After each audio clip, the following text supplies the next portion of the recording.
So hey guys and welcome back, this is Vivek and you are watching my YouTube channel. तो भाई चालू करते हैं, वापस आते हैं अपने टॉपिक पे। ठीक है, तो ये सीरीज किसके लिए बन रही है पता है आपको पहले से ही ऑलरेडी। बीकॉम और बीए प्रोग्राम वाले वाली सीरीज बन रही है। बुक का नाम क्या है? Principle of macro economics. ठीक है, हाँ जी। तो इसका मतलब करने वाले चालू चैप्टर नंबर 4 जिसका नाम क्या है? Open economy. ओपन इकोनॉमी के अंदर हमने एक वीडियो पहले ही बना चुके हैं, पार्ट 1, जिसका नाम है लार्ज एंड स्मॉल इकोनॉमी के बारे में बताया था हमने कि ओपन लार्ज इकोनॉमी क्या होती है और स्मॉल लार्ज ओपन इकोनॉमी क्या, मतलब सॉरी, लार्ज ओपन इकोनॉमी क्या होती है और स्मॉल ओपन इकोनॉमी क्या होती है, ये हम पहले पढ़ चुके हैं। ठीक है, अगर आपने नहीं देखी तो डिस्क्रिप्शन में लिंक है, फटाफट जाओ देख के आओ पूरा। शुरू करते हैं। आज का टॉपिक आता है मंडल फ्लेमिंग मॉडल।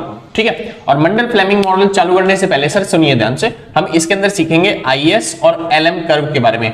ठीक है, तो आपने पता नहीं सीखा हो या नहीं सीखा हो, मैंने पहले बताया भी आपको। ठीक है, मैं मानता हूं आपने कुछ भी नहीं सीखा, तो मैं दोबारा से एक बार शुरुआत से ध्यान से पूरे तरीके से आपको सिखाऊंगा। पहले आईएस और एलएम कर्व का मॉडल क्या होता है उसके बारे में, मतलब आईएस कर्व क्या होता है और एलएम मॉडल क्या होता है, मतलब एलएम कर्व क्या होता है उसके बारे में सीखेंगे, और फिर उसके बाद चालू करेंगे हम मंडल फ्लेमिंग मॉडल। कोई दिक्कत नहीं है?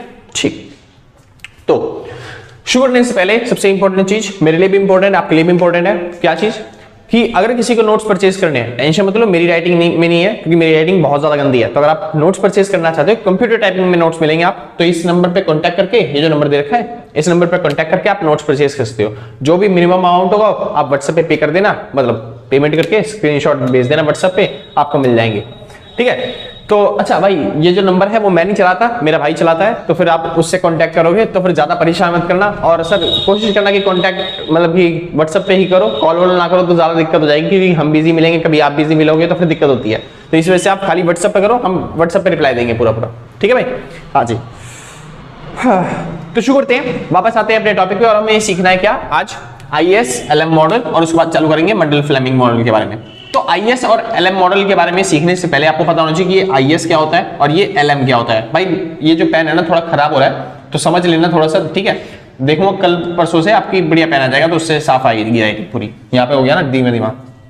शुरू करते हैं। तो आईएस क्या होता है? आईएस मतलब होता है इन्वेस्टमेंट और सेविंग। आई मतलब इन्वेस्टमेंट, एस मतलब क्या होता है? सेविंग। तो ये जो आईएस कर्व होता है, आईएस कर्व मतलब होता है इन्वेस्टमेंट सेविंग कर्व।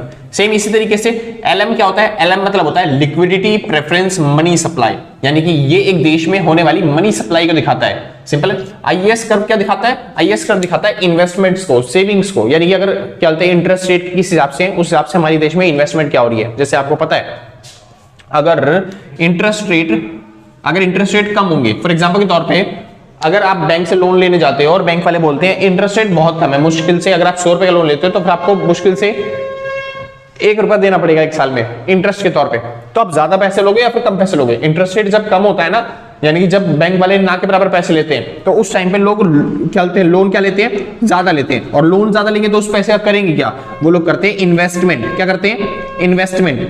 सिंपल है ना। तो जब इंटरेस्ट रेट कम होता है तो इन्वेस्टमेंट क्या हो जाती है? बढ़ जाती है। बस वही चीजें दिखाता है कौन? IS curve. और एलएम कर्व क्या दिखाता है? एलएम कर्व शो करता है कि मनी सप्लाई क्या है, इंटरेस्ट रेट होने पे ज्यादा मनी सप्लाई क्या होती है। यानी अगर इंटरेस्ट रेट कम होते हैं, इंटरेस्ट रेट कम होते हैं तो मनी सप्लाई कम होती है, इंटरेस्ट रेट ज्यादा होते हैं तो मनी सप्लाई बढ़ जाती है। मतलब एक तरीके से इन्वेस्टमेंट कर्व जो है वो डिमांड कर्व की तरह होता है। पढ़ेंगे आगे फिलहाल चल के। तो आईएस और एलएम के बारे में पढ़ेंगे। आईएस कर्व क्या होता है? Investment saving curve. और एलएम कर्व क्या होता है? Liquidity money supply curve. ठीक है, अच्छा आईएस और एलएम मॉडल ना स्टार्टिंग में सबसे पहले पता किया था किसने? कीन्सन ने खोजा था आईएस और एलएम मॉडल। बाद में जॉन हिक्स आए 1937 के अंदर, जिन्होंने इसके अंदर कुछ अपडेट्स किए। उसके बाद एल्विन हैंसन ने भी योगदान दिया इसके अंदर, और लास्ट में क्या बोलते हैं हिक्स हैंसन मॉडल के नाम से भी इसको जाना जाता है, क्योंकि उन्होंने भी योगदान दिया था। सिंपल है, मतलब एक मॉडल कोई खोजता है, उसके बार बार उसके क्या बोलते हैं अपडेट करने वाले लोग आते रहते हैं और अपडेट करके चले जाते हैं। मतलब आपके एग्जाम्स में अगर मान लो आईएस और एलएम मॉडल के बारे में बात कर रहा है या फिर हिक्स हैंसन मॉडल के बारे में बात कर रहा है, तो सेम ही टॉपिक रहेगा, कोई डिफरेंस नहीं है। ठीक है, तो इसके साथ साथ मतलब मंडल फ्लेमिंग मॉडल के साथ साथ आपका आईएस और एलएम मॉडल भी कंप्लीट हो जाएगा। श्योर है? बढ़िया। तो चालू करते हैं। बात आती है भैया आईएस और एलएम मॉडल क्या प्रोवाइड करते हैं, क्या चीजें बताते हैं? तो ये प्रोवाइड करते हैं how economic goods interest with मतलब इंटरेक्ट विद मनी सप्लाई। यानी कि इस मॉडल के अंदर हम पढ़ेंगे, किसके अंदर? इस मॉडल के अंदर क्या पढ़ेंगे हम कि जो इकोनॉमिक गुड्स होते हैं ना वो किस तरीके से इंटरेक्ट करते हैं किसके साथ? मनी सप्लाई के साथ। सिंपल है ना? हाँ जी। ये जो है इन्वेस्टमेंट सेविंग कर्व, ये इकोनॉमिक गुड्स को दिखाता है, और मंडल मतलब क्या नाम है उसका, एलएम कर्व किसको दिखाता है? मनी सप्लाई को। तो मनी सप्लाई हमारे देश की इकोनॉमिक गुड्स के साथ कैसे इंटरेक्ट होती है वो चीज सीखेंगे इस टॉपिक के अंदर। सिंपल है भाई। तो बात आती है डेफिनेशंस की, कुछ डेफिनेशंस पढ़ लेते हैं। डेफिनेशन जैसे कि इन्वेस्टमेंट, इसके बारे में तो मैं आपको पहले ही बता चुका हूं। इन्वेस्टमेंट क्या होते हैं? इन्वेस्टमेंट क्या है? It is a process of capital formation, ठीक है ना भाई। इससे पहले बहुत बार लिखवा चुका हूं, तो बार बार लिखना आपके टाइम की बर्बादी होगी, तो मैं वो चाहता नहीं, तो जल्दी से कर लेंगे आप, ठीक है। इन्वेस्टमेंट क्या होता है? It is a process of capital formation. मैं बोल रहा हूं, आप लिख लो फटाफट से, लिख लो। हाँ जी, इन्वेस्टमेंट क्या होता है मैं बताऊं, अभी भी नहीं लिख रही है। कुछ लोग है ना बेड में बैठ के आराम से लेटे लेटे देखते जा रहे हैं, और किसी का एग्जाम चल रहा होगा तो एग्जाम के टाइम पे देख रहे होंगे, तो बस में बैठे हुए हैं या फिर गाड़ी में बैठे हुए हैं और कान में लीड लगाई और सुने जा रहे हैं, बस दुगनी स्पीड पे लगा के। सॉरी भाई, नॉइस आ रहा है बाहर से, उसके लिए माफ। चलो समझते हो तुम क्या करना है। अच्छा, इन्वेस्टमेंट, तो इन्वेस्टमेंट क्या होता है? It is a process of capital formation, यानी कि एक ऐसी प्रोसेस है जिससे हमारा पैसा बढ़ता जाता है, यानी कि हमारी जो कैपिटल है वो क्या होती जाती है? बढ़ती जाती है। आसान है। कैपिटल को मैं इकोनॉमिक गुड्स की बात कर रहा हूं, ठीक है। इकोनॉमिक गुड्स मतलब कैपिटल। आगे चले, बात आती है सेविंग। सेविंग क्या होता है सर, पता है आपको? ये चुप नहीं होगा भाई।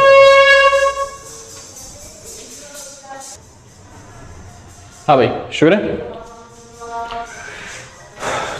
तो भाई सॉरी, अगर कोई बाहर से कोई नॉइस आ रहा हो तो उसके लिए माफ करना, ठीक है। उसके लिए कुछ नहीं कर सकता क्योंकि काफी टाइम लग रहा है इसको, मतलब कि जाने में इनको। तो फिलहाल चालू करते हैं, वापस आते हैं और टॉपिक पे। तो हम बात कर रहे थे भाई इनकी डेफिनेशंस की। तो इन्वेस्टमेंट बता दी मैंने आपको, सेविंग की बात करते हैं। तो सेविंग क्या होता है? इनकम का वो पार्ट होता है जो हम कंज्यूम नहीं करते, इनकम का वो पार्ट जो हम कंज्यूम नहीं करते, उसी को सेविंग बोलते हैं। हाँ जी, it is a part of income which can not be consumed. आसान है, तो आप आराम से डेफिनेशन लिख दोगे, it is a part of income which can not be consumed, ठीक है भाई। तो सेविंग हो गया, ठीक है ना। हाँ जी, बात आती है लिक्विडिटी। अब ये लिक्विडिटी क्या होता है? लिक्विडिटी देख लो भाई, डिमांड की डेफिनेशन, मतलब लिक्विडिटी की डेफिनेशन लिख दी मैंने। तो डिमांड फॉर, क्या था, कुछ तो रह गया, demand for an amount of real, हाँ मतलब किसी भी चीज की, मतलब जो रियल मनी होती है उसकी डिमांड, या फिर जो अमाउंट होता है जितना भी हम मांग रहे हैं उसी को क्या बोलते हैं? हम लिक्विडिटी बोलते हैं। चाहे वो किसी की फॉर्म में हो, किसकी फॉर्म में हो, चाहे वो कैश की फॉर्म में हो, चाहे वो सेविंग की फॉर्म में हो, चाहे वो इन्वेस्टमेंट की फॉर्म में हो। तो लिक्विडिटी मतलब क्या होता है? एक देश के अंदर जितना भी पैसा घूम रहा है उसी को क्या बोलते हैं? लिक्विडिटी हो रखी है। मतलब जितना ज्यादा पैसा होता है उतनी ज्यादा लिक्विडिटी होती है, और जितना कम पैसा होता है उतनी लिक्विडिटी क्या होती है? कम होती है। और ये पता कैसे चलेगा कि ज्यादा ही लिक्विडिटी है? कैश को क्या बोलते हैं? कैश को इंक्लूड करेंगे, सेविंग को इंक्लूड करेंगे, इन्वेस्टमेंट को इंक्लूड करेंगे। तो इनको इंक्लूड करने के बाद क्या आ जाती है? पता चल जाती है आपको लिक्विडिटी कितनी है प्रदेश की, ठीक है। अच्छा, रिवॉर्ड क्या मिलते हैं? इंटरेस्ट और डिविडेंड के तौर पे। इन्वेस्टमेंट, जैसे अगर आपने कहीं पे इन्वेस्टमेंट करी तो पता कैसे चलेगा? जैसे मैंने मान लो कोई घर खरीद लिया, वो भी इसके अंदर आएगा। तो और मैंने कोई घर खरीदा तो पता कैसे चलेगा कि ये मेरी मतलब कि लिक्विडिटी में जुड़ेगा या फिर नहीं जुड़ेगा? भाई नॉइस बहुत ज्यादा है तो पॉज ही करना पड़ेगा, सुन रहे हैं भाई। तो इन्वेस्टमेंट क्या होती है? इन्वेस्टमेंट, हमने कहीं पे इन्वेस्टमेंट करी है तो पता कैसे चलेगा कि हमारी इन्वेस्टमेंट ये लिक्विडिटी में जुड़ेगी या फिर नहीं जुड़ेगी? तो उससे अगर हमारी इन्वेस्टमेंट से अगर हमें इंटरेस्ट मिल रहा है या फिर डिविडेंड मिल रहा है किसी भी तरीके से, तो वो हमारी लिक्विडिटी में जुड़ जाती है, ठीक है भाई। हाँ जी, तो इसके बाद बात रह गई किसकी? मनी की डेफिनेशन। हाँ जी, मनी की डेफिनेशन। तो मनी क्या होता है? Money is what money does. आसान सी डेफिनेशन है, छोटी सी डेफिनेशन, मतलब हर वो क्या बोलते हैं, पेपर वर्क या फिर हर वो चीज जो हमारे लिए मनी का काम करती है वो हमारे लिए क्या बन गई? मनी बन गई। जैसे ये पेन है, अगर ये मनी की तरह काम कर रही है तो वो मनी बन गई। आसान है ना? Money it was, money does. शुक्रिया। हाँ जी, तो बात आती है अब आईएस कर्व क्या होता है उसके बारे में सीखते हैं। तो आईएस कर्व के बारे में पहले बता चुका हूं मैं। जो गुड मार्केट होती है ना, गुड्स मार्केट, उसी को बोलते हैं आईएस कर्व, यानी कि इकोनॉमिक गुड्स जो होते हैं उन्हीं को बोलते हैं आईएस कर्व। और ये किसको शो करता है? ये शो करता है हमारी इन्वेस्टमेंट और सेविंग को। और मैंने बताया था ये कैसा होता है? ये डिमांड कर्व की तरह होता है। किसकी तरह होता है? डिमांड कर्व की तरह। कैसा? Downward sloping. कैसा होता है? Downward sloping. सिंपल है ना?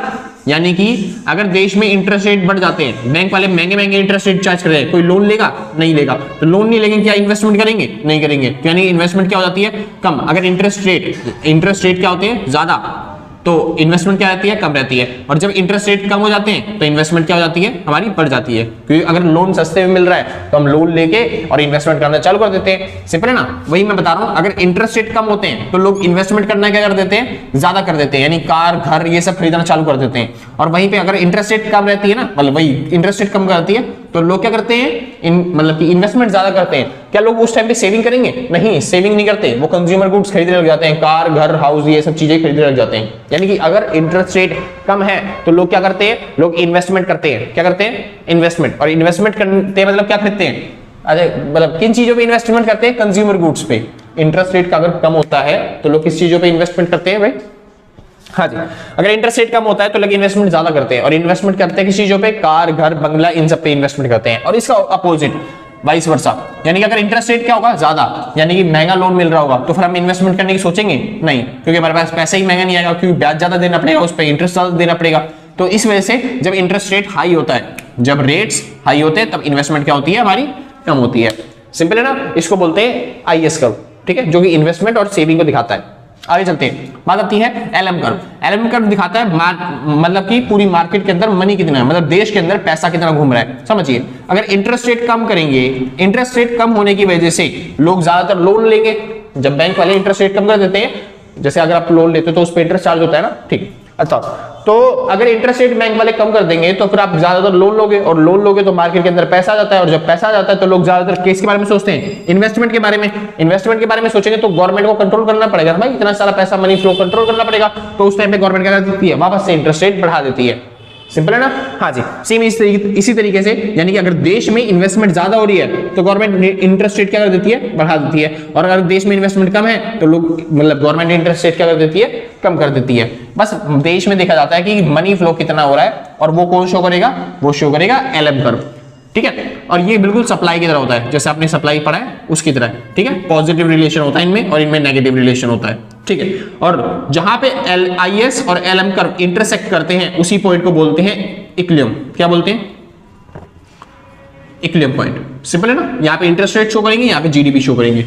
इतना सिंपल था भाई, बढ़िया। आगे क्वेश्चन में बात आती है शिफ्ट इन आईएस कर्व और शिफ्ट इन एलएम कर्व। अगर एलएम कर्व शिफ्ट होता है या फिर आईएस कर्व शिफ्ट होता है तो इससे क्या इफेक्ट पड़ेगा, समझिए।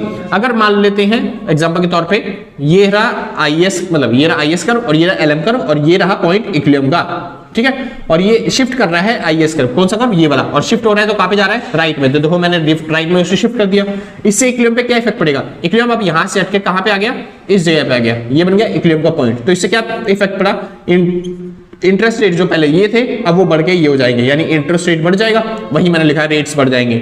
जो आउटपुट पहले हमारा इतना होता था, अब हमारा आउटपुट कितना हो जाएगा, इतना हो जाएगा, यानी कि आउटपुट भी बढ़ गया, वही मैंने लिखा है आउटपुट बढ़ गया। यानी कि अगर शिफ्ट होता है किसमें, आईएस कर्व में। आईएस कर्व मतलब क्या होता है, इन्वेस्टमेंट और सेविंग। सिंपल है ना, इन्वेस्टमेंट सेविंग पता है ना, ये सब चीजें क्या होती है, ऑटोनोमस स्पेंडिंग। अच्छा ना, जितना भी एक देश में स्पेंड किया जाता है इन्वेस्टमेंट के तौर पे, सेविंग के तौर पे, इन सब पे, तो उसे क्या बोलते हैं, ऑटोनोमस सेविंग। तो अगर ऑटोनोमस सेविंग अगर बढ़ जाती है तो इससे क्या होगा, आउटपुट बढ़ जाएगा, इंटरेस्ट रेट बढ़ जाएंगे, और इससे क्या हो जाएगा, आईएस कर्व जो है वो शिफ्ट हो जाएगा राइट में। सिंपल है, बेसिकली वाइस वर्सा इसका उल्टा, अगर आईएस कर्व जो है लेफ्ट में शिफ्ट हो रहा है तो आउटपुट कम हो जाएगा, रेट्स कम हो जाएंगे, ऑटोनोमस स्पेंडिंग क्या हो जाएगी, कम हो जाएगी। सिंपल ना, आगे चलते हैं। Shift in LM curve. अब एलएम कर्व में शिफ्ट होता है तो वो क्या होता है, वो समझ लो भाई। तो ये रहा एलएम कर्व, ये एलएम और ये आईएस है, ठीक है। और ये रहा इक्विलिब्रियम पॉइंट, और यहाँ पे थे रेट्स पुराने वाले, और यहाँ पे थे आउटपुट।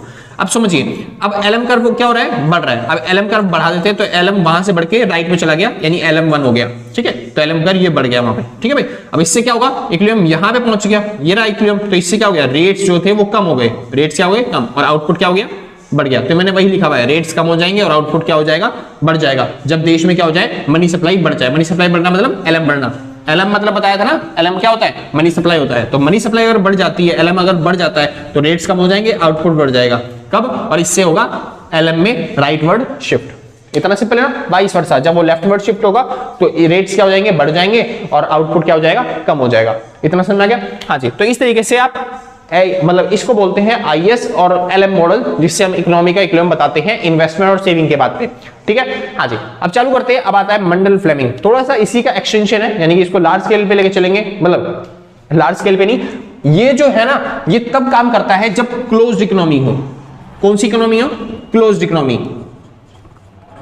अगर हमारे देश में क्लोज्ड इकोनॉमी है, यानी कि आप बात कर लो 2 सेक्टर इकोनॉमी या फिर 3 सेक्टर इकोनॉमी की, तब ये काम करता है ये पूरा मॉडल, मतलब कि आईएस और एलएम मॉडल तब काम करता है। लेकिन अगर बात करते हैं 4 सेक्टर इकोनॉमी की, जिसे ओपन इकोनॉमी बोलते हैं, क्या बोलते हैं उसे, ओपन इकोनॉमी। और ओपन इकोनॉमी में भी मैंने 2 तरह की इकोनॉमी बताई है, एक बताई है स्मॉल ओपन इकोनॉमी, एक बताई है लार्ज ओपन इकोनॉमी, ठीक है। तो जो वो वाला मॉडल है, कौन सा मॉडल, मंडल फ्लेमिंग मॉडल, वो कहां पे काम करेगा, वो स्मॉल ओपन इकोनॉमी में काम करता है, ठीक है। मतलब इसका एक्सटेंशन है, इसको थोड़े लार्ज स्केल पे ले जाने की कोशिश करता है मंडल फ्लेमिंग मॉडल, ठीक है भाई। तो शुरू करते हैं, और चालू करने से पहले सुनिए सर, अगर आपको वीडियो अच्छी लग रही हो तो सच बता रहा हूं, लाइक शेयर सब्सक्राइब करके जाना, ठीक है भाई, पक्का। हाँ जी, और अगर आपने पहले से ही कर रखा है ये सब चीजें तो भाई सच बता रहा हूं, दिल से थैंक यू है, दिल से भी नहीं, कलेजों से, गुर्दों से, फेफड़ों के, शरीर के अंग अंग से थैंक यू है। ये उंगली दिख रही है ना, इसके नाखून से भी थैंक यू है आपको, ठीक है ना भाई। हाँ जी, और जिन्होंने नहीं किया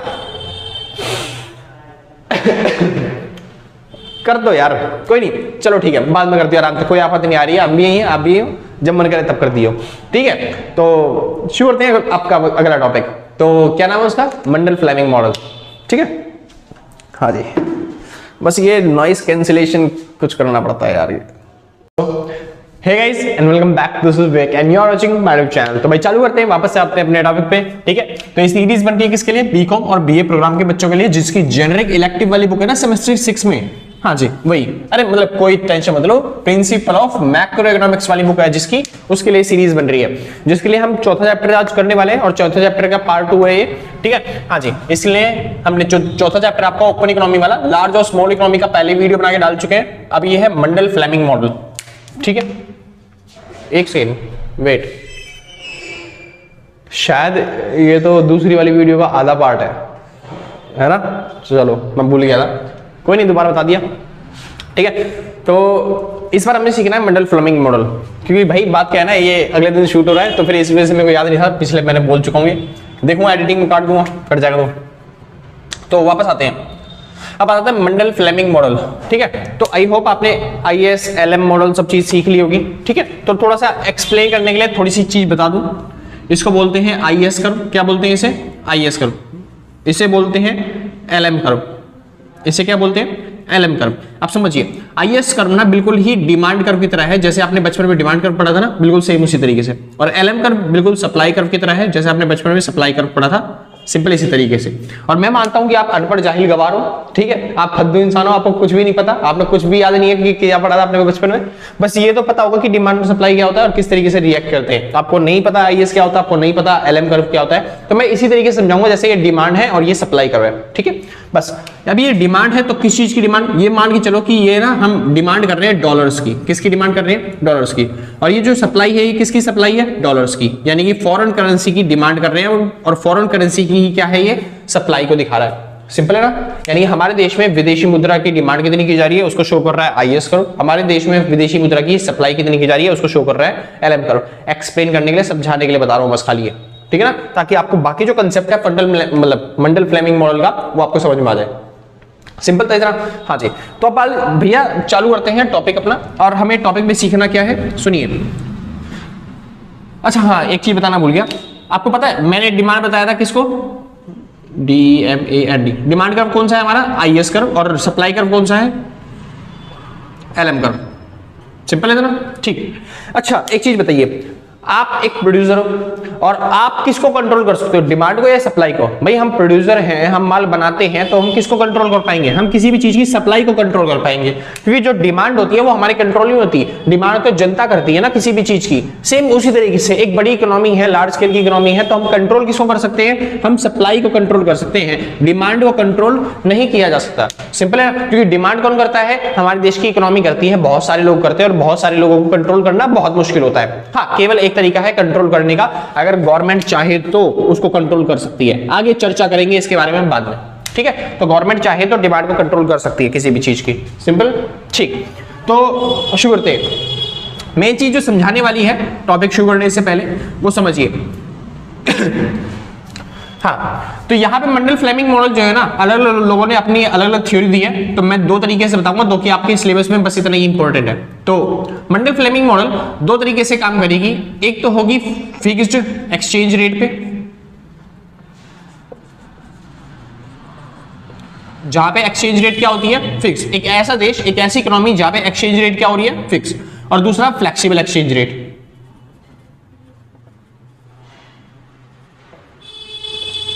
ठीक है, कोई दिक्कत नहीं है, ये आपने पढ़ रखा होगा पहले से ही, फिक्स एक्सचेंज रेट क्या होता है और फ्लेक्सिबल एक्सचेंज रेट क्या होता है। थोड़ा सा बता दूं आपकी याददाश्त के लिए, फिक्स एक्सचेंज रेट वो रेट होती है जहां पे जो एक्सचेंज रेट है, मतलब विदेशी डॉलर, एक डॉलर कितने का हुआ, जैसे एक डॉलर भी फिलहाल 80-82 का चल रहा है अप्रोक्सीमेटली, तो वो चीज डिसाइड करने का काम कौन करती है यहाँ पे, गवर्नमेंट। फिक्स एक्सचेंज रेट में रेट कौन डिसाइड करता है, गवर्नमेंट। और फ्लेक्सिबल में मार्केट डिसाइड करती है। मार्केट किस तरीके से डिसाइड करती है, डिमांड एंड सप्लाई के थ्रू, सिंपल इतना, ठीक है। तो फिक्स एक्सचेंज रेट में मतलब ये सब चीजें डिसाइड करने का काम किसका होता है? गवर्नमेंट का। और फ्लेक्सिबल एक्सचेंज रेट में ये सब डिसाइड करने का काम क्या होता है? मार्केट का। अब समझिए, फिक्स एक्सचेंज रेट में दो मॉडल हम सीखेंगे। पहला गवर्नमेंट, क्योंकि गवर्नमेंट काम करती है तो फिर वो गवर्नमेंट किस तरीके से काम करेगी वो सीखना है। यानी कि गवर्नमेंट जो भी काम करती है उसको बोलते हैं हम फिस्कल रिफॉर्म। क्या बोलते हैं? और जो भी मार्केट काम करती है, मार्केट एक तरीके से कौन कंट्रोल करता है? मार्केट कंट्रोल करती है आरबीआई। मार्केट कौन कंट्रोल करती है? आरबीआई। और आरबीआई जिस तरीके से भी काम करती है उसको हम बोलते हैं भाई मॉनेटरी रिफॉर्म। ठीक है, उसको हम क्या बोलेंगे? Monetary reform. याद है बचपन में आपने सीखा था मार्केट आरबीआई कंट्रोल करती है, मतलब मनी सप्लाई कंट्रोल करती है। किस तरीके से? सीआरआर, एसएलआर, है ना, RRR, bank rates, repo rates, इन सब के थ्रू मतलब कि मार्केट कंट्रोल करने का किसका काम है? आरबीआई का। और अगर आरबीआई कंट्रोल करती है तो उसे क्या बोलते हैं? Monetary reform. और अगर गवर्नमेंट कंट्रोल करती है तो उसे क्या बोलते हैं? Fiscal reform. और गवर्नमेंट किस तरीके से कंट्रोल करती है? गवर्नमेंट कंट्रोल करती है जैसे गवर्नमेंट अपनी एक्सपेंडिचर करती है उससे, ठीक है। गवर्नमेंट टैक्स से कंट्रोल करती है, सब्सिडी से कंट्रोल करती है, सब्सिडी, सीआईडी भाई, ठीक है। हाँ जी, तो फिस्कल रिफॉर्म्स के अंदर गवर्नमेंट कंट्रोल करती है मार्केट को, और किस तरीके से? गवर्नमेंट टैक्स लगाती है, सब्सिडी लगाती है, या फिर गवर्नमेंट एक्सपेंडिचर करती है अपने। और मॉनेटरी रिफॉर्म्स के अंदर आरबीआई कंट्रोल करती है, वो भी किससे? सीआरआर, एसएलआर, इन सब के थ्रू। सिंपल है ना? हाँ जी। तो अब हमें भैया सीखना क्या है? हमें सीखना है अगर हमारे देश में, हमारी इकोनॉमी में, फॉर एग्जांपल के तौर पे अगर हमारे देश में रिसेशन आ गया, क्या आ गया? हमारे देश में रिसेशन आ गया, मतलब हमारे देश में मंदी आ गई, तो मंदी को कैसे ठीक किया जाए? हमारे देश को इक्विलिब्रियम में कैसे लेके आया जाए? किसके थ्रू? फिस्कल रिफॉर्म के थ्रू और मॉनेटरी रिफॉर्म के थ्रू। सिंपल इतना, कोई दिक्कत तो नहीं ना? और हमें सीखना है अगर हमारे देश में अगर मान लो हाँ, अच्छा, और ये भी किसके अंदर? ये आएगा फिक्स्ड के अंदर। सिंपल है। जैसे अगर मान लो हमारी इकोनॉमी है, मैं दोबारा भूल गया, दोबारा एक बार करते हैं। हमें क्या सीखना है इस टॉपिक के अंदर? हमें सीखना है अगर हमें सीखना है हमारी इकोनॉमी कौन सी है? हमारी इकोनॉमी एडॉप्ट करती है फिक्स्ड एक्सचेंज रेट को, ठीक है। तो उसके अंदर अगर रिसेशन आ गया तो रिसेशन को कैसे ठीक करें? किसके थ्रू? फिस्कल रिफॉर्म और मॉनेटरी रिफॉर्म के थ्रू। या फिर हमें सीखना है अगर हमारी फ्लेक्सिबल एक्सचेंज रेट वाली इकोनॉमी है तो उसमें अगर रिसेशन आ गया तो उसको कैसे ठीक करें? फिस्कल या फिर मॉनेटरी रिफॉर्म के थ्रू। और सेम इसी तरीके से अगर फिक्स्ड इकोनॉमी वाली रिसोर्स है और वहां पे रिसेशन की जगह आ गया क्या बोलते हैं? इन्फ्लेशन, तो इन्फ्लेशन को कैसे कंट्रोल किया जाएगा? मतलब गवर्नमेंट कैसे इन्फ्लेशन ठीक करेगी और मॉनेटरी पॉलिसी से कैसे इन्फ्लेशन ठीक होगा? ये सब चीजें हमें सीखनी है इसके अंदर। शुक्र है। हाँ जी, तो वापस से चालू करते हैं भाई अपना टॉपिक, समझो ध्यान से। तो मैं खाली ना मानता हूं आप बड़े बच्चे हो, ठीक है, और आप 3rd ईयर में आ चुके हो, तो आपको पता होगा अगर एक चीज मैंने सिखा दी तो उसको दूसरी चीज में कैसे अप्लाई करना है, ठीक है। तो मैं मान के चल दूंगा देश में चल रहा है रिसेशन, मतलब देश में क्या आ गई है? मंदी आ गई है, लोगों के पास पैसा नहीं है, रिसेशन चल रहा है, ठीक है। इन्फ्लेशन वाला आप खुद कर लोगे अपने लिए, अपने आप, आपके लिए होमवर्क है वो चीज, ठीक है। तो देश में अगर रिसेशन चल रहा है तो यहां पे 2 केस बनते हैं। देश अडॉप्ट कर रखा होगा फिक्स्ड एक्सचेंज रेट को, या फिर देश ने अडॉप्ट किया होगा फ्लेक्सिबल एक्सचेंज रेट को, ठीक है। देश ने अडॉप्ट किया होगा फिक्स्ड एक्सचेंज रेट को, और या फिर देश ने अडॉप्ट किया होगा फ्लेक्सिबल एक्सचेंज रेट को। अभी इस केस के लिए हम फ्लेक्सिबल वाला हटाते हैं, उसको बाद में करेंगे। अब हम करते हैं फिक्स्ड एक्सचेंज रेट वाला। अगर फिक्स एक्सचेंज रेट को देश ने रिसेशन के टाइम पे अडॉप्ट कर रखा है तो वहां पे 2 तरीके बनते हैं उसको ठीक करने के लिए, एक तो फिस्कल रिफॉर्म और दूसरा बनता है मॉनेटरी रिफॉर्म। फिस्कल रिफॉर्म कौन कंट्रोल करता है? गवर्नमेंट, ठीक है। और मॉनेटरी रिफॉर्म कौन कंट्रोल करती है? आरबीआई। सिंपल है ना? चलो, शुक्र है। हाँ जी, तो अभी बाद में करेंगे उसको, अभी फिलहाल रिसेशन को ठीक करते हैं फिक्स एक्सचेंज रेट में। पहले कौन सा तरीका यूज करें? यहाँ पे कौन सा भाई? देखो फिस्कल है ना, चलो फिस्कल से कर लेते हैं। फिस्कल रिफॉर्म से हम कैसे ठीक करेंगे, तो अपने टॉपिक पे। तो वही मैंने बताया, देखो अगर ओपन इकोनॉमी है और एक्सचेंज रेट क्या चल रहा है हमारा? फिक्स, तो परफेक्ट कैपिटल मोबिलिटी के अंदर हम फिक्स्ड मतलब कि जो फिस्कल रेट है उसको कैसे डिसाइड करेंगे, मतलब अगर फिस्कल रेट मतलब गवर्नमेंट की पॉलिसी है तो उसके थ्रू हम कैसे रिफॉर्म से लेके आएंगे, कैसे हम अपने आप को इक्विलिब्रियम में लेके आएंगे, वो टॉपिक है, ठीक है। समझो, अगर ये है फिस्कल रिफॉर्म, ये होता है IS कर्व, ये होता है LM कर्व, और ये होता है हमारा इक्विलिब्रियम पॉइंट, ठीक है। इतना हमारे देश में रेट डिसाइड किया हुआ है, इंटरेस्ट रेट, ये कौन सा रेट है, इंटरेस्ट रेट, और इतना हमने अपने देश के अंदर आउटपुट डिसाइड किया हुआ है, ठीक है। इसे क्या बोलते हैं, आउटपुट, या फिर आप इसको इनकम भी बोल सकते हो, या फिर आप GDP बोल सकते हो, ठीक है, आउटपुट। अब समझिए ध्यान से, ये IS कर्व हो गया, ये है LM कर्व, ये IS कर्व है, हाँ जी शुक्र है। अब समझिए, हाँ जी, तो कौन सा मॉडल था हमारा, फिक्स एक्सचेंज रेट मॉडल, और फिक्स एक्सचेंज रेट मॉडल के अंदर हम क्या हो गया, रिसेशन आ चुका है। अब रिसेशन आ चुका है तो गवर्नमेंट क्या करेगी उसको ठीक करने के लिए, अब खुद समझो, खुद दिमाग लगाओ। देखो मैंने लिख भी रखा है सामने बोर्ड पे, अगर देश के अंदर रिसेशन आया हुआ है, मतलब देश में लोगों के पास पैसा नहीं है बिल्कुल भी, और जब देश में लोगों के पास पैसा नहीं है तो गवर्नमेंट उसको कैसे ठीक करे, क्योंकि अभी हम कौन सा कर रहे हैं, फिस्कल रिफॉर्म कर रहे हैं, मॉनेटरी रिफॉर्म नहीं कर रहे, तो गवर्नमेंट का काम है भी, तो गवर्नमेंट उसको कैसे ठीक करेगी, गवर्नमेंट भैया कैसे ठीक कर सकती है, लोगों को पैसा बांट दे, है ना। अभी किया भी था, जैसे ही लॉकडाउन आया था, नोटबंदी आई थी, या फिर किसी भी तरीके से देख लो, तो जब लॉकडाउन के अंदर लोगों के पास पैसा नहीं था, लोगों के पास काम वाम कुछ नहीं चल रहा लोगों का, तो गवर्नमेंट ने क्या किया, गवर्नमेंट ने क्या करा, लोगों को नोट बांट दिए, है ना, किस तरीके से सब्सिडी देना चालू कर दिया और खाना बंटवाना चालू कर दिया, यानी गवर्नमेंट ने अपने एक्सपेंडिचर बढ़ा दिए, एक तरीके से गवर्नमेंट ने अपने टैक्स कम कर दिए और सब्सिडी लोगों को देना क्या कर दिया, चालू कर दिया। तो वही मैं कह रहा हूं, अगर इकोनॉमी में रिसेशन है और फिस्कल रेट, मतलब फिस्कल रेट के हिसाब से हमें सुधार करना है, तो गवर्नमेंट क्या करती है, एक्सपेंशनरी फिस्कल पॉलिसी को अपनाती है, जिसके अंदर गवर्नमेंट अपने टैक्स, मतलब गवर्नमेंट अपने एक्सपेंडिचर बढ़ाती है, गवर्नमेंट टैक्सेस कम कर देती है और सब्सिडी को क्या कर देती है, बढ़ा देती है। और इससे क्या हो जाता है, जो IS कर्व है, मैंने बताया था ना, ये जो IS कर्व एक तरीके से डिमांड कर्व है, इसको कोई कंट्रोल नहीं कर सकता, बस केवल कौन कंट्रोल कर सकता है, गवर्नमेंट, आसान है। तो गवर्नमेंट क्या कर देती है, इस IS कर्व को बढ़ा देती है, राइट वर्ड शिफ्ट कर देती है, कि गवर्नमेंट ने बढ़ा दिया IS कर्व, ये हो गया IS1, क्या हो गया, IS1, इतना सिंपल है। तो इससे हमारा जो इक्विलिब्रियम पॉइंट है वो कहां पे चला गया, इस पॉइंट पर चला गया, E पॉइंट से कहां पे, E1 पे, इतना सिंपल है, कोई दिक्कत तो नहीं ना। यानी गवर्नमेंट ने ये सब काम करना चालू कर दिया, गवर्नमेंट एक्सपेंडिचर बढ़ा दिए, टैक्सेस कम कर दिए और सब्सिडी क्या कर दी, बढ़ा दी, इससे IS कर्व हमारा क्या हो गया, राइटवर्ड शिफ्ट हो गया, सिंपल ना। तो यहां से ये राइटवर्ड शिफ्ट हो गया। अब इससे देखिए क्या इफेक्ट पड़ेगा, अगर गवर्नमेंट ने IS कर्व को बढ़ा दिया, राइटवर्ड शिफ्ट कर दिया, तो यहां से दो इफेक्ट पड़े। पहला तो ये रहा, जो हमारा इंटरेस्ट रेट था वो इंटरेस्ट रेट क्या हो गया, बढ़ गया, इंटरेस्ट रेट क्या हो गया, बढ़ गया, और जो लोगों की इनकम थी वो लोगों की इनकम भी क्या हो गई, बताया था ना नीचे इनकम शो करते हैं, तो लोगों की जो इनकम थी, जो पहले Y थी, अब वो Y भी क्या हो गई, बढ़ गई, आसान है। तो इससे दो काम बने, एक तो हमारे देश में लोगों की इनकम बढ़ गई, और दूसरी चीज इससे क्या हो गया, रेट बढ़ गया, मतलब जो इंटरेस्ट रेट था वो इंटरेस्ट रेट बढ़ गया, सिंपल, ठीक। अब समझिए, अगर लोगों की इनकम बढ़ गई, लोगों की इनकम बढ़ेगी तो लोग क्या करेंगे, इंपोर्ट करेंगे, और बचपन में आपने सीखा था, अगर इंपोर्ट ज्यादा हो, यानी कि अगर एक्सपोर्ट से ज्यादा क्या है, इंपोर्ट है, अगर देश में इंपोर्ट ज्यादा हो रहा है, तो ये किसका मैटर बनता है, ये बनता है मैटर करंट अकाउंट का। याद है BOP, बैलेंस ऑफ पेमेंट आपने सीखा था, उसके अंदर एक करंट अकाउंट होता है, कैपिटल अकाउंट होता है, समझे, हाँ जी। तो वही में करंट अकाउंट का बैलेंस बनता है, और करंट अकाउंट में अगर इंपोर्ट ज्यादा हो रहा हो तो हमें प्रॉफिट होगा, लॉस होगा। अब खुद सोचो ना, हम विदेशों से सामान खरीदे जा रहे हैं, इंपोर्ट करते जा रहे हैं, तो हमारा पैसा तो विदेशों में जा रहा है, तो हमें क्या होगा, लॉस होगा, लॉस मतलब डेफिसिट होगा। लेकिन इतना ज्यादा डेफिसिट नहीं होगा, बताता हूं अभी क्यों, सुनिए।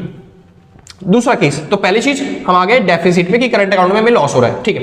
बात आती है, अगर दूसरा करंट क्या था कि हमारा रेट क्या हो जाए, बढ़ जाए, तो अगर रेट हमने बढ़ा दिया, यानी कि इंटरेस्ट रेट क्या कर दिया, बढ़ा दिया, यानी कि अगर विदेशी कंपनी कोई हमारे देश में आती है इन्वेस्टमेंट करने, तो इंटरेस्ट रेट बढ़ा होने की वजह से उसको प्रॉफिट क्या मिलेगा, ज्यादा मिलेगा, क्योंकि इंटरेस्ट रेट ज्यादा है। जैसे किसी ने अगर इन्वेस्ट किया हमारे देश में, तो उसे इंटरेस्ट रेट ज्यादा होने की वजह से उसे प्रॉफिट क्या होगा, ज्यादा मिलेगा, सिंपल है ना। जैसे एक मान लो 10% इंटरेस्ट था पहले, अब 20% हो गया, तो पहले वो 10% कमाते थे, अब वो 20% कमा के लेके जाएंगे, सिंपल है ना। तो रेट बढ़ने की वजह से हमारे देश में से कैश का इनफ्लो क्या हो जाएगा, ज्यादा हो जाएगा, यानी विदेशी कंपनियां आएंगी और हमारे देश में इन्वेस्टमेंट करेंगी, समझ में आया, विदेशी कंपनी आएंगी और हमारे देश में इन्वेस्टमेंट करेंगी, क्योंकि हमने इंटरेस्ट रेट बढ़ा चुके हैं। और जब कैश का इन्वेस्टमेंट यानी कैश का इन्वॉल्वमेंट बढ़ जाएगा, हमारे देश की इकोनॉमी में पैसे ही पैसा आ जाएगा, है ना। रिसेशन था तभी तो पैसा लाने के लिए गवर्नमेंट ने ऐसा किया था, हाँ जी। तो देश में पैसा आ गया, क्योंकि विदेशी कंपनी आके इन्वेस्ट करनी है हमारे पास, जिससे क्या हो जाएगा, हमारे देश में पैसा आने की वजह से ये हो जाएगा कैपिटल अकाउंट का सरप्लस। क्या बढ़ेगा हमारे पास, कैपिटल अकाउंट का सरप्लस। याद है इन्वेस्टमेंट जो होता है वो कैपिटल अकाउंट के अंदर आता है, और कैपिटल अकाउंट में हमारे पास पैसा आ रहा है तो हमारे पास कैपिटल अकाउंट का सरप्लस क्या हो जाएगा, बढ़ जाएगा। आसान है, हाँ जी। लेकिन हमारे पास जो डेफिसिट था वो नुकसान इतना ज्यादा नहीं होगा जितने पास हमारे पास क्या होगा, इन्वेस्टमेंट का बढ़ेगा। जैसे मैंने बताया इनकम हमारी उतनी तेजी से नहीं बढ़ेगी जितनी तेजी से हमारा इंटरेस्ट रेट बढ़ रहा है, और इंटरेस्ट रेट बढ़ने की वजह से हमारे पास इनफ्लो भी ज्यादा आएगा, यानी कि हमारा जो कैपिटल है ना वो थोड़ा ज्यादा बढ़ जाएगा। आसान है, यानी जो कैपिटल अकाउंट का बैलेंस है वो थोड़ा ज्यादा रहेगा। और अगर आप इन दोनों अकाउंट के बैलेंस को लो, यानी कि करंट अकाउंट और कैपिटल अकाउंट का बैलेंस, तो ये वाली वैल्यू कम है और ये वाली वैल्यू क्या है, ज्यादा। तो जो बैलेंस ऑफ पेमेंट है ना उसमें रिफ्लेक्ट क्या करेगा, ये वाली वैल्यू, क्योंकि ये ज्यादा है इस वजह से, तो हमें दिखाएगा बैलेंस ऑफ पेमेंट में कि वो क्या है, सरप्लस में है। और बैलेंस ऑफ पेमेंट का सरप्लस मतलब पता है क्या है, हमारे पास विदेशी मुद्रा आ रही है, मतलब विदेशी इन्वेस्टमेंट आ रही है, जिसकी वजह से सप्लाई डॉलर की वो क्या हो चुकी है, बढ़ चुकी है। और डॉलर की सप्लाई बढ़ने से, जब किसी भी चीज की सप्लाई बढ़ती है तो उसकी वैल्यू क्या हो जाती है, कम हो जाती है। तो डॉलर की सप्लाई बढ़ने से वैल्यू ऑफ डॉलर क्या हो चुका है, कम, और इससे वैल्यू ऑफ रुपीज क्या हो चुके हैं, बढ़ चुके हैं। इतना समझ में क्या, कोई दिक्कत नहीं ना। अब वैल्यू ऑफ डॉलर क्या हो चुका है, कम हो चुका है। डॉलर की वैल्यू क्या हो चुकी है, कम हो चुकी है। अब डॉलर की वैल्यू कम होने की वजह से हम क्या करेंगे, सुनिए, डॉलर की वैल्यू कम हो चुकी है, रुपीस की वैल्यू बढ़ चुकी है। अब डॉलर की वैल्यू कम है, यानी डॉलर हमें सस्ते में मिल रहा है, तो हम ज्यादा खरीदेंगे कम खरीदेंगे, वही सिंपल बात है भाई। एलएम कर्व जो होगा वो राइट में शिफ्ट हो जाएगा। मैंने बताया था ना, एलएम मतलब क्या होगा, सप्लाई कर्व हमारा एक तरीके से। तो डॉलर की वैल्यू बढ़ चुकी है तो हम डॉलर की वैल्यू घट हो चुकी है तो हम डॉलर को ज्यादा खरीदेंगे। तो इस वजह से एलएम कर्व जो हमारा सप्लाई कर्व था वो एलएम कर्व क्या हो जाएगा, राइट वर्ड शिफ्ट हो जाएगा। यानी कि इक्विलिब्रियम पॉइंट जो यहाँ पे था ना इस जगह से नीचे आने लग जाएगा, जैसे कि इस पॉइंट पे वापस। सिंपल है ना, यानी एक्चुअल में हमारा इक्विलिब्रियम पॉइंट ये नहीं रहेगा, अब कौन सा बन जाएगा, ये वाला, यानी हमारा एक्चुअल पॉइंट में y बन जाएगा ये वाला y1। सिंपल है ना। तो दोबारा सुनिए, हाँ जी, इससे हमारा इक्विलिब्रियम पॉइंट कौन सा हो जाएगा, ये वाला चेंज हो जाएगा। यानी कि रेट वही रहेगा जो पहले था, बस उसके बाद क्या हो जाएगा, वही मैंने बताया था, क्योंकि फिक्स एक्सचेंज रेट है ना, गवर्नमेंट रेट हमेशा फिक्स रखना चाहती है, तो गवर्नमेंट थोड़ी ना चेंज करने देगी उसे, तो गवर्नमेंट फिक्स रेट ही रखेगी। फिक्स एक्सचेंज रेट के अंदर रेट ज्यादातर फिक्स ही होता है, तो गवर्नमेंट उस फिक्स रेट रखेगी, बस इससे हमारा जो आउटपुट होता है वो y से हटके कहां पे चला जाएगा, y1 पे चला जाएगा। इतना सिंपल है ना, कोई दिक्कत नहीं। हाँ जी, इसे बोलते हैं रिसेशन को ठीक करना फिक्स एक्सचेंज रेट के अंदर फिस्कल पॉलिसी के थ्रू। सिंपल, समझ में आ गया, कोई दिक्कत नहीं ना, बहुत अच्छे। अगर ना समझ में आया तो भाई एक बार वीडियो को ना दोबारा से रिकैप करके देख लेना, आपको आराम से समझ में आ जाएगा सारा चीज, कोई दिक्कत तो नहीं ना, ठीक। चालू करते हैं दोबारा से। मान लेते हैं इस बार देश में चल रहा है रिसेशन, और रिसेशन के अंदर फिर दोबारा से हमारे पास क्या है, फिक्स एक्सचेंज रेट है, लेकिन इस बार हम उसको डिसाइड करेंगे किसके थ्रू, यानी कि मार्जिनल, क्या बोल रहा हूं उसे, मार्जिनल मॉनेटरी पॉलिसी के थ्रू या फिर मॉनेटरी रिफॉर्म के थ्रू, ठीक है। हाँ जी, तो यहाँ पे गवर्नमेंट का कंट्रोल नहीं है, तो यहाँ पे आईएस कर्व का कोई काम ही नहीं है। जैसे यहाँ पे गवर्नमेंट कंट्रोल कर रही थी तो गवर्नमेंट ने डिमांड में चेंज कर दिया था, सिंपल है ना, लेकिन यहाँ पे तो गवर्नमेंट कंट्रोल नहीं करी तो आईएस का कोई काम ही नहीं आएगा। तो समझिए अब यहाँ पे कैसा डायग्राम बनेगा, बहुत आसान है सर, ये बना भी रखा है मैंने यहाँ पे। तो ये रहा डिमांड और ये रहा सप्लाई, ये दोनों इंटरसेक्ट कर रहे हैं, ये रहा पॉइंट इक्विलिब्रियम का, और ये पॉइंट रेट हमारा डिसाइड हुआ, और ये पॉइंट हमारी डिसाइड हुई हमारी इनकम। ये रहा आईएस कर्व और ये रहा एलएम कर्व। सिंपल है, दोबारा वही सारे टॉपिक उठा के दोबारा उसी तरीके से समझाऊंगा। समझिए, देश में रिसेशन चल रहा है, देश में पैसा नहीं है लोगों के पास, तो आरबीआई ने क्या सोचा, हम करते हैं एक्सपेंसरी, मतलब क्या बोल रहा हूं, हाँ जी, हम एक्सपेंसरी मॉनेटरी पॉलिसी का यूज करेंगे, यानी हम एक्सपेंड करेंगे अपनी मॉनेटरी पॉलिसी को, मतलब देश के अंदर पैसा लाएंगे किसी भी तरीके से। तो यहाँ पे गवर्नमेंट काम नहीं करती, अब गवर्नमेंट काम नहीं करती तो फिर वो आईएस कर्व में चेंज कर ही नहीं सकते, वो किस में चेंज कर सकते हैं ज्यादा से ज्यादा, एलएम कर्व में। और एलएम कर्व मतलब देश में पैसा लाने के लिए एलएम कर्व क्या करना पड़ेगा, राइटवर्ड शिफ्ट। तो हमने क्या किया, राइटवर्ड शिफ्ट, हमने नहीं, आरबीआई ने क्या किया, राइटवर्ड शिफ्ट कर दिया किसको, एलएम कर्व को। सिंपल है, और राइटवर्ड शिफ्ट होने से एलएम कर्व आ गया यहाँ पे, ये हो गया LM1, और ये हो गया हमारा नया इक्विलिब्रियम पॉइंट, और ये हो गया हमारी नई इनकम। आसान है, ये क्या बन गई हमारी नई इनकम। L1 क्या हो गया, LM, एक सेकंड भाई, बैटरी बहुत ज्यादा कम रह रही थी, देख लूं चल भी रही है या फिर बंद हो गई। चल तो रही है भाई, फिलहाल अभी 8% बैटरी रह गई है, देखो आपकी वीडियो कट ना जाए बस, ठीक है ना। एक तो वीडियो बहुत लेट बन रही है भाई, एक तो थोड़ा बहुत काम आ जाता है तो वीडियो लेट हो जाती है, और क्या बोलते हैं कई बार टॉपिक में खुद को देखना पड़ता है कि किस तरीके से समझाऊं जो आपको एक ही वीडियो के अंदर समझ में आ जाए, क्योंकि बड़े टॉपिक होते हैं। लाइव क्लास में तो किसी भी तरीके से बता दो, 2-3 घंटे क्लास ले लूंगा, लेकिन यहाँ पे एक मुश्किल से छोटी वीडियो बनानी पड़ती है ना, तो समझना पड़ता है कि कैसे आपको समझाऊं छोटे से छोटे फॉर्म में। समझाने के लिए तो बहुत तरीके हैं, मगर एक बार में समझ में आता तो अच्छा लगता है थोड़ा सा, है ना। और दूसरी चीज आज बताओ लेट कैसे हो रही है वीडियो, वैसे भी इतनी वीडियो लेट नहीं होती है, मगर लेट इस आजकल ना मैंने कुछ नया चालू कर दिया है। अगर आपने चालू किया तो नीचे कमेंट में बता देना। मैंने ना एक एनीमे देखना चालू कर दिया आजकल, पता नहीं क्या, और इतनी लत लग चुकी है ना भाई साहब, पूछो ही मत। मेरा दिन निकल जाता है, मैं एक दिन में 10-10 एनीमे के एपिसोड, 20-20 एनीमे के एपिसोड बस लेटा जाता हूँ, खाता जाता हूँ और देखता जाता हूँ, बस क्या ही करें। वन पीस पूरा देख के खत्म कर दिया। वन पीस देखा है ना आपने? हाँ जी, अभी एपिसोड बन ही रहे हैं उसके फिलहाल, तो 2-3 एपिसोड बस लास्ट के होंगे जो नहीं देखे होंगे, क्योंकि हर संडे को एक एपिसोड आता है। और नारुतो अभी देख रहा हूँ, फिलहाल चल रहा है, और इतना यार लत लग जाती है ना, पूछो ही मत। हाँ, फिलहाल अपने टॉपिक पे वापस आते हैं, क्योंकि आपका टाइम वेस्ट हो जाएगा और दिक्कत हो जाएगी फिर वरना। तो एलएम कर्व समझिए ध्यान से। रिसेशन के टाइम पे फिक्स एक्सचेंज रेट चल रहा है, यानी कि एमआर मतलब कि मॉनेटरी रिफॉर्म कर रहे हैं हम, तो आरबीआई चेंज करेगी, गवर्नमेंट को चेंज नहीं करेगी। गवर्नमेंट चेंज नहीं करेगी तो आईएएस कर्व में चेंज नहीं होगा अपने आप ही, ऑटोमेटिकली इसमें चेंज कर सकते हो, खाली सप्लाई में चेंज कर सकते हो, डिमांड में चेंज नहीं कर सकते। ठीक है, तो यहाँ पे हमने डिमांड क्या कर दी, सॉरी सप्लाई कर दी, राइट वर्ड शिफ्ट कर दी, हमारा इक्विलिब्रियम पॉइंट क्या हो गया, राइट वर्ड शिफ्ट हो गया। इससे क्या हो गया, रेट हमारा कम हो गया। आसान है, इससे क्या हुआ, रेट कम। तो देखो इससे क्या हुआ, एक तो इनकम बढ़ गई और एक रेट कम हो गया। अब इससे क्या इफेक्ट पड़ेगा, इनकम कम, सॉरी इनकम बढ़ गई और हमारा रेट क्या हो गया, कम हो गया। अब समझिए, इनकम यहाँ पे बढ़ी थी, इनकम यहाँ पे बढ़ेगी, इससे क्या फर्क पड़ेगा, इनकम बढ़ने से हमारे देश में इंपोर्ट बढ़ जाएगा, क्योंकि लोग ज्यादा इनकम कमा रहे हैं, ज्यादा पैसे कमा रहे हैं, तो खर्चा भी ज्यादा करेंगे, यानी विदेशों से चीजें मंगवाएंगे और खाएंगे। ठीक है, इंपोर्ट बढ़ने से क्या होगा, वही होगा, करंट अकाउंट का जो डेफिसिट था वो क्या हो जाएगा, हमारा बढ़ जाएगा, हमारा नुकसान हो जाएगा करंट अकाउंट के अंदर। अच्छा, यहाँ पे रेट घटने से, वही इसका उल्टा लिखना है फिर, तो रेट यहाँ पे बढ़ रहे थे, यहाँ पे रेट घट रहे हैं। अब रेट अगर घट रहे हैं तो उससे क्या फर्क पड़ेगा, उससे कैश का आउटफ्लो बढ़ जाएगा, यहाँ पे इनफ्लो था वहां पे आउटफ्लो बढ़ जाएगा, सिंपल है ना। अब इससे क्या हो जाएगा, कैपिटल अकाउंट के अंदर डेफिसिट आ जाएगा, क्योंकि यहाँ पे इनफ्लो था, पैसा आ रहा था इसलिए हमें प्रॉफिट हो रहा था, यहाँ पे आउटफ्लो है, पैसा जा रहा है इसलिए हमें क्या हो रहा है, लॉस हो रहा है। अब देखो ये भी लॉस और ये भी लॉस, दोनों के दोनों लॉस मिलकर हमारा बैलेंस ऑफ पेमेंट में क्या शो करेंगे कि हमें लॉस हो गया, डेफिसिट हो गया। और डेफिसिट मतलब पता है क्या होता है, डॉलर की वैल्यू बढ़ना और रुपीस की वैल्यू कम होना। देखो यहाँ पे उल्टा है, डॉलर की वैल्यू कम हो रही थी और रुपीस की वैल्यू बढ़ रही थी, यहाँ पे डॉलर की वैल्यू बढ़ गई और रुपीस की वैल्यू क्या हो गई, कम। अब डॉलर की अगर वैल्यू बढ़ चुकी है, यानी कि डॉलर की वैल्यू बढ़ना मतलब क्या होता है, यानी कि डॉलर की वैल्यू बढ़ चुकी है, यानी कि हम डॉलर महंगा हो चुका है बेसिकली, सिंपल है ना। हाँ जी, डॉलर की वैल्यू बढ़ना मतलब क्या हो गया, डॉलर महंगा हो गया। एक तरीके से कैसे बताऊं, जैसे फॉर एग्जांपल के तौर पे रुपीस की वैल्यू कम हो गई ना, यानी $1 जो पहले हम लेते थे, मान लो फॉर एग्जांपल के तौर पे 70 रुपए में, $1 कितने पे लेते थे, 70 रुपए में, अब $1 कितने में मिलेगा, हमें 80 रुपए में मिलेगा, सिंपल है ना। यानी डॉलर की वैल्यू क्या हो चुकी है, बढ़ चुकी है, हमें अब 80 रुपए देने पड़ेंगे उसी $1 को लेने के लिए, और हमारी रुपीस की वैल्यू क्या हो चुकी है, कम हो चुकी है, सिंपल है ना। हाँ जी, तो अगर डॉलर के हिसाब से देखा जाए तो इसे बोलते हैं डीवैल्यूएशन। क्या बोलते हैं, सॉरी डीवैल्यूएशन नहीं, हमारे रुपीस के हिसाब से, रुपीस के लिए तो हो गया क्या, डेप्रिसिएशन। डीवैल्यूएशन तब होता जब उसे गवर्नमेंट करती, अभी गवर्नमेंट ने नहीं किया, ये कौन सी पॉलिसी है, मॉनेटरी पॉलिसी है, तो इसे क्या बोलेंगे हम, डेप्रिसिएशन, सिंपल। हाँ जी, और डॉलर के हिसाब से उनके लिए क्या हो गया, उनके लिए हो गया एप्रिसिएशन। ठीक है, अगर गवर्नमेंट कर रही होती, गवर्नमेंट यानी इस केस में बोले जाए तो इस केस में क्या बनेगा, एक बनेगा डीवैल्यूएशन और एक बनेगा रीवैल्यूएशन। अगर वैल्यू बढ़ रही है तो डिवैल्यूएशन, और अगर वैल्यू घट रही है तो उसे बोलेंगे डीवैल्यूएशन। लिख दूं क्या आराम से, तुम लिख भी नहीं पाओगे, डीवैल्यूएशन और अगला रीवैल्यूएशन।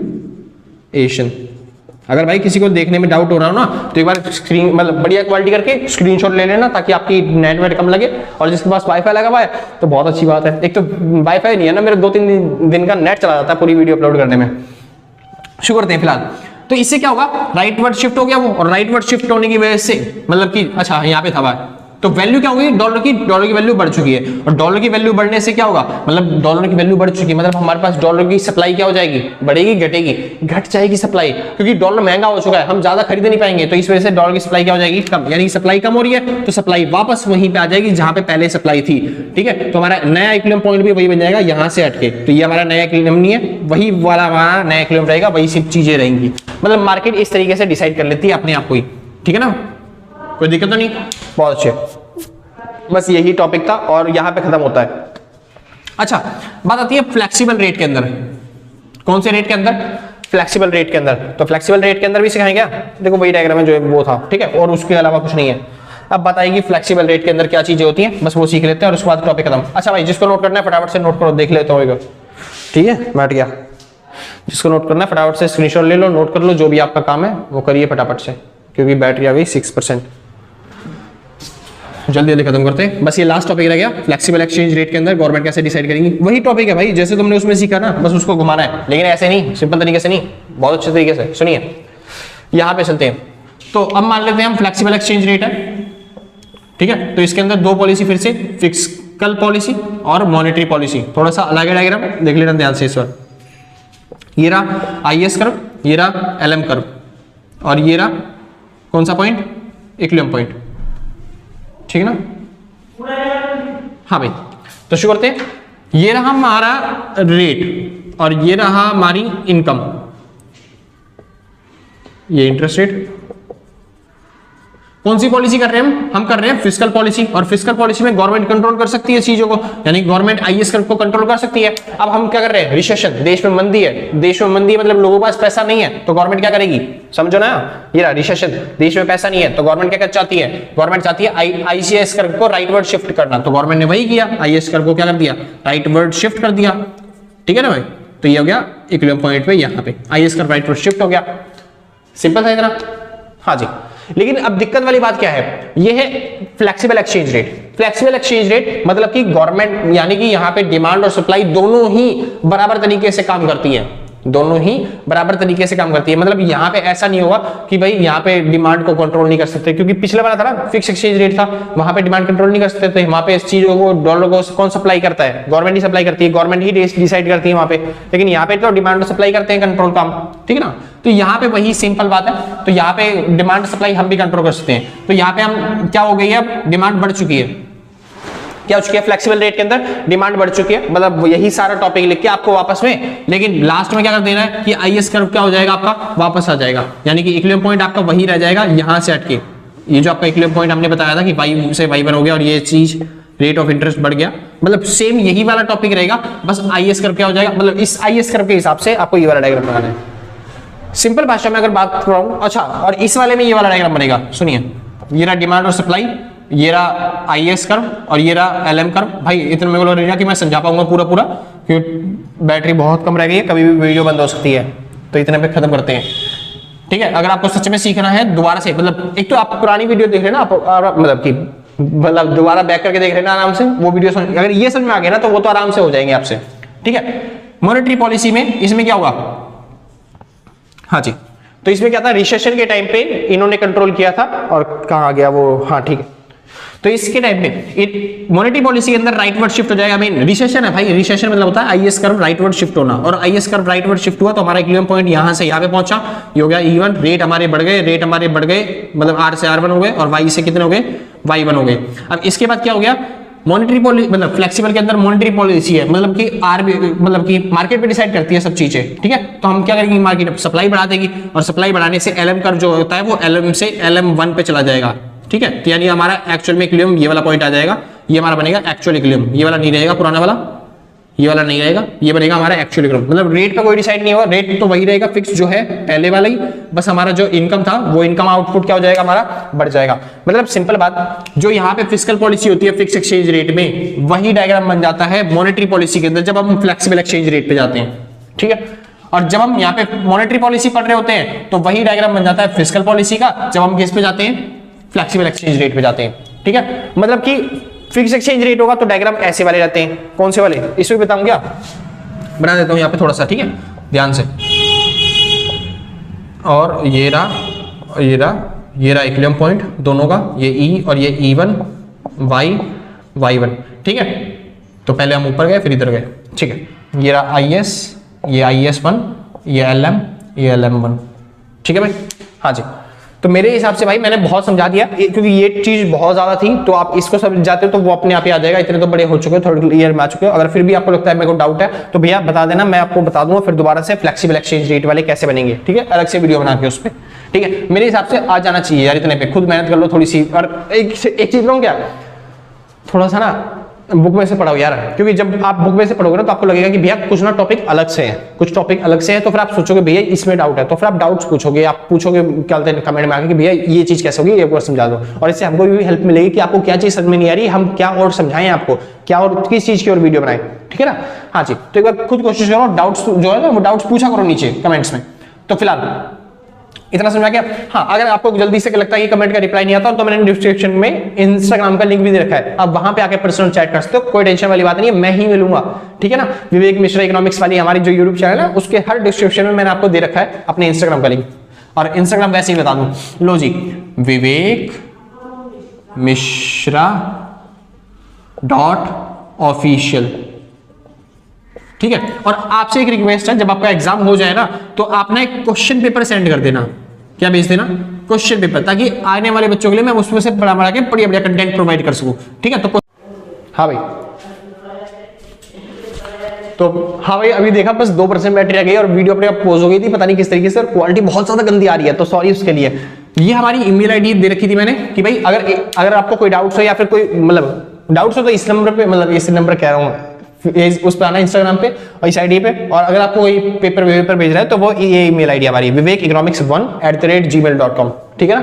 हाँ जी, तो आज के लिए बस इतना ही, आपकी बस 2 वीडियो रह गई है ज्यादा से ज्यादा मैक्सिमम, वरना एक ही वीडियो के अंदर खत्म करने की कोशिश करेंगे, 15 तारीख से पहले आपका हो जाएगा कंप्लीट, ठीक है। तो आज के लिए बस इतना ही, मिलते हैं कल सेम टाइम सेम दिन, और टाटा बाय बाय। चलो भाई, हो गया।